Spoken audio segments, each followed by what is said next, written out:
কোন কোন পশু দ্বারা কোরবানি করা জায়েজ? কোরবানির গোশত কতদিন ফ্রিজে রেখে খাওয়া যাবে? 7 নামে কোরবানি দেওয়া যাবে কিনা?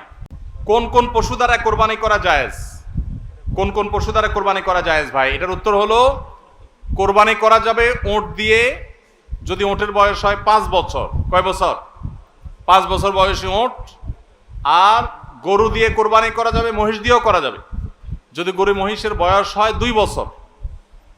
আর ছাগল দিয়ে, ভেড়া এবং দুম্বা দিয়ে কোরবানি করা যাবে যদি এগুলোর বয়স হয় 1 বছর। তাহলে 3 ক্যাটাগরির পশু, ওট আর গরু মহিষ এবং ছাগল ভেড়া দুম্বা, এই 3 ক্যাটাগরির পশু দিয়ে কোরবানি করা জায়েজ আছে। এবং এছাড়া অন্যান্য যেগুলো আছে, বন্য জন্তু অথবা অন্যান্য হালাল পশু, হাঁস মোরগ, এগুলো কোনোটা দিয়ে কোরবানি করা জায়েজ নাই। কোরবানি শুধুমাত্র ওইটা দিয়ে কোরবানি করা জায়েজ আছে, 3 ক্যাটাগরির পশু। কোরবানির গোশত কতদিন ফ্রিজে রেখে খাওয়া যাবে? কোরবানির গোশত কতদিন ফ্রিজে রেখে খেতে পারবেন? ভাইরা আমার, এটার কোনো লিমিটেশন নাই। এটা নির্ভর করবে আপনার রুচির উপরে। এটা নির্ভর করবে যে আপনি কতদিন রেখে নিজে খেতে চাচ্ছেন বা এটা কতদিন ভালো থাকে তার উপরে। অনেকে খুব বেশি দিন গোশত ফ্রিজে রেখে, মাছ ফ্রিজে রেখে খেতে পছন্দ করেন না। ভাইরা আমার, কোরবানির গোশত যেহেতু আল্লাহকে আমি দিয়ে দিয়েছি, এটা আসলে আমার কিনা গোশতের মতো না। অতএব এখানে আমি যেটুকু পাই ওইটুকুই আমার জন্য বেশি। এই মানসিকতা থাকলে তাহলে গোশতের মধ্যে লাভ লস আর হিসাব করার মানসিকতা আমাদের থাকবে না। কোরবানির পশুর গোশত বেশিরভাগই দান করে দিবেন। আপনি 3 ভাগের 1 ভাগ দান করলেন, 1 ভাগ আত্মীয় স্বজনকে খাওয়ালেন, আরেক ভাগ আপনি রেখে দিলেন। এটা হলো মুস্তাহাব, কিন্তু এটা জরুরি না। কেউ যদি বেশিরভাগও রেখে দেয় তার কোরবানি হয়ে যাবে। উদ্দেশ্য যদি আল্লাহকে খুশি করা হয়, গোশতটা যদি মূল উদ্দেশ্য না হয়। কারোর উদ্দেশ্য হতে পারে যে আমি রেখে দিয়ে পরে আস্তে আস্তে আল্লাহর রাস্তায় মানুষকে দিব, গরিব দুঃখীদেরকে রান্না করে খাওয়াবো, নিজেরাও খাবো, তো আলহামদুলিল্লাহ তিনি রাখতে পারেন। এটা কোনো লিমিটেশন নাই যে কোরবানি গোশত এতদিনে বেশি রাখা যায় না, এমন কোনো কথা নাই। আসন্ন কোরবানি নিয়ে যদি কিছু নসিহা পেশ করতেন, আমরা বলে ফেলেছি সেটা। 7 নামে কোরবানি দেওয়া যাবে কিনা? কোরবানি 7 নামে দিবেন কিনা? ভাইরা আমার, কোরবানি মূলত আল্লাহর নামে হবে, এটা আমাদের বলার ভুল। আমরা বলি 7 নামে কোরবানি, আসলে 7 নামে না, 7 জনের তরফ থেকে, 7 ব্যক্তির তরফ থেকে কোরবানি হয়। 7 ব্যক্তির পক্ষ থেকে কোরবানি হতে পারে। গরুতে, ওটে সর্বোচ্চ 7টা ভাগ হতে পারে, 7-এর নিচে হতে পারে, উপরে হতে পারে না। আবার ভগ্নাংশ হবে না, অর্থাৎ 1 ভাগ 2 জনে মিলে নিলে হবে না। বুঝে আসছে কথা? 3 ভাগ হতে পারে, 2 ভাগ হতে পারে, 7 ভাগ সর্বোচ্চ হতে পারে। 7 ব্যক্তির পক্ষ থেকে কোরবানি যথেষ্ট হবে। গরু এবং ওটে, মহিষে, এগুলোতে যথেষ্ট হবে। পরিষ্কার নবী করিম সাল্লাল্লাহু আলাইহি ওয়াসাল্লামের হাদিস রয়েছে। আজকাল অনেক আলেমরা এটা নিয়ে, বা কোন আলেমরা এটা নিয়ে মত পার্থক্য করেন, দুর্ভাগ্যজনক সেটা। এটা নিয়ে সংখ্যাগরিষ্ঠ ইমামদের দ্বিমত নাই। আরব আজম কোন দেশে সংখ্যাগরিষ্ঠ আলেমদের কোনো দ্বিমত নাই যে গরু, ওট এগুলো 7 ব্যক্তির তরফ থেকে যথেষ্ট হবে।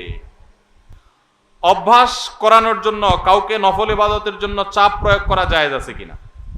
নফল ইবাদতের জন্য সাধারণ অবস্থাতে চাপ প্রয়োগ করা জায়েজ নাই, কিন্তু অধীনস্থ লোকজন, নিজের ঘরের লোকজন, তাদেরকে মৃদু চাপ দেয়া যেতে পারে, যেটা জুলুমের পর্যায়ে যাবে না। সেটা হলো দাবির জায়গা থেকে, সেটা শেখানোর জন্য, অভ্যাস করানোর জন্য অধীনস্থ নিজের পরিবারের সদস্য এরকম লোকদেরকে।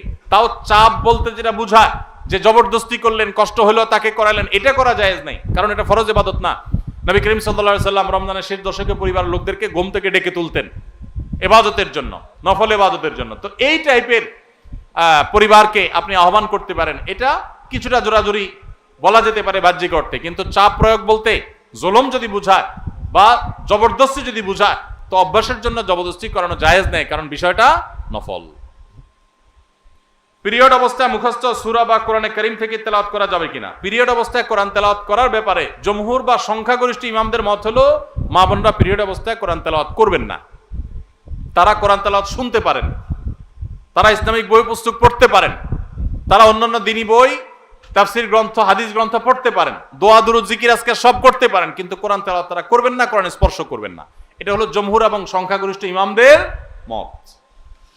আমার বাবা একজন ব্যবসায়ী, তিনি ব্যবসায় হারাম করেন। আমি ঠান্ডা মাথায় অনেক করে বুঝিয়েছি, এর কারণে আমাকে দোকান থেকে বের করে দিয়েছেন। এখন এই ব্যবসার টাকা কি আমি খেতে পারবো? আমার জন্য কি হারাম হবে?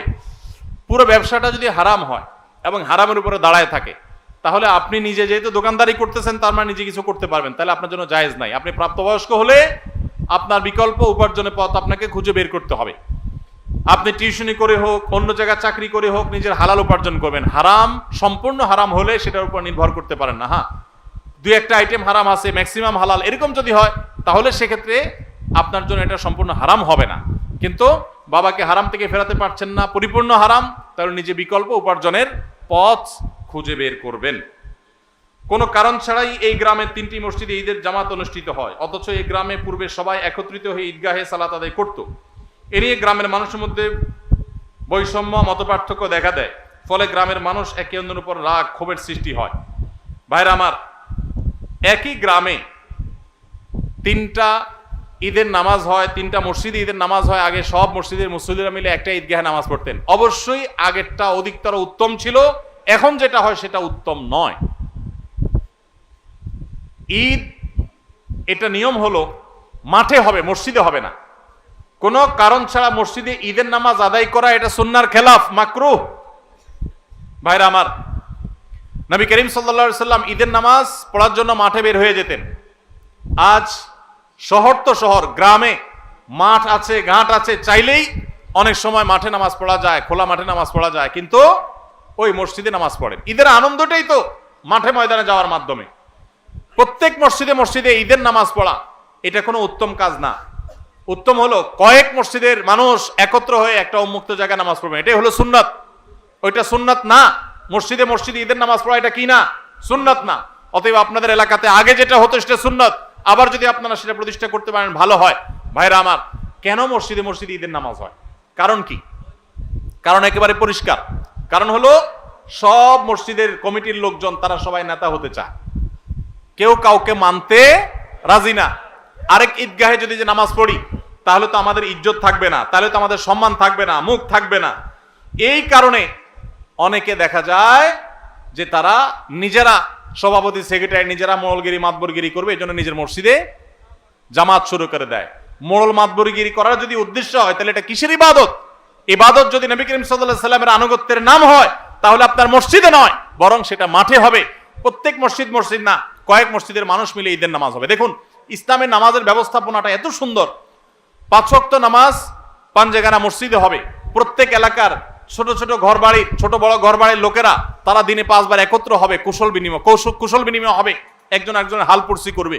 এটা একটা সৌন্দর্য। আবার জুমার নামাজ, জুমা মানেই হলো একত্র করে, যে অনেকগুলো পাঞ্জেগানা মসজিদের মুসল্লিদেরকে একত্র করবে জুমার নামাজ।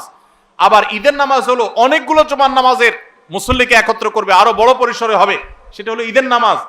আর আরাফাতের ময়দান হলো গোটা বিশ্বের মুসলমানদেরকে একত্র করবে, সেটা আরো বড় পরিসরে। এটাই হলো নামাজের সৌন্দর্য। এই চেইনটা ইসলাম দিয়েছে, কিন্তু আমরা সেটাকে নষ্ট করে ফেলেছি। এজন্য আপনাদের গ্রামে যারা 3টা মসজিদে বিভক্ত হয়েছেন তারা আবার একটা ঈদগাহে একত্র হন। আল্লাহ আপনাদেরকে সুন্নাতের উপর আসার তৌফিক দান করুন। আমিন।